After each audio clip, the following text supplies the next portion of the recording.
Good morning, my fellow yogic travelers.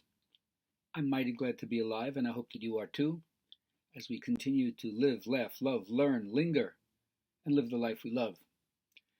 Today, I'm talking about excuses be gone. Um, the whole path is one of not supporting your limitations.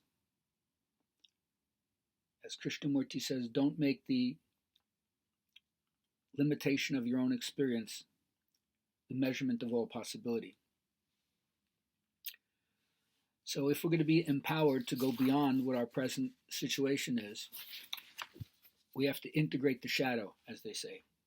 The stuff in our life that's dimly seen, not clearly understood, maybe even frightening to look at.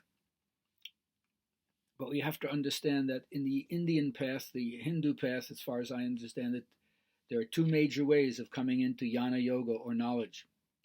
One is through proximity. You hang out with the guru, you hang out with the teacher, and a certain kind of osmosis happens in addition to the technique. Or you investigate. You're like the Buddha. You either repudiate the teachers who you've studied with, or you just go on your own path, the path with no railings and no guidance. You become an autodidact and you teach yourself, and you trust the truth will guide you. Now, maybe the East has a greater value on the power of the introverted mind to self-liberate itself. Western psychology has its own kind of introspective system. But either way, you have to go within and have some major reflection on your life with some clarity.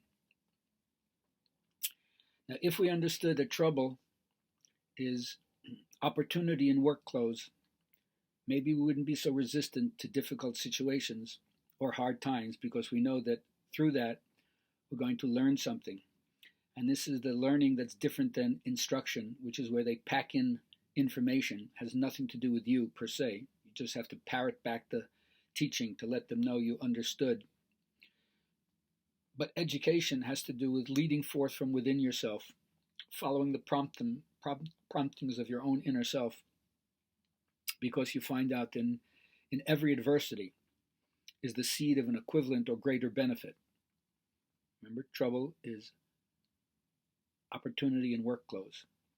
So if you're willing to accept the blessing of work and understand the whole idea of inertia in your life, things that are at rest tend to stay at rest unless they get a little forced to move them.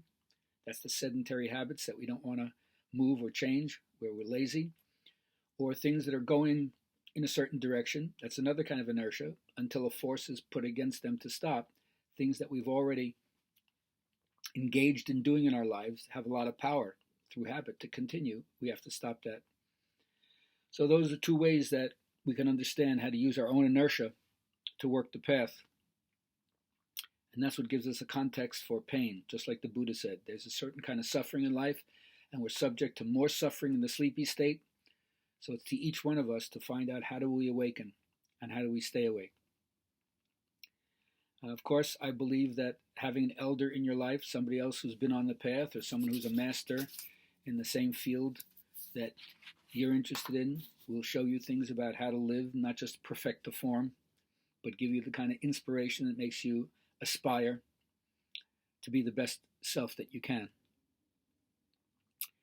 Now, in the old days, maybe the self was the internalized sense of spirit, but I think that we're so connected to everybody that now the self has to also include the internalized sense of community, that we're all connected to each other, and you don't get it together.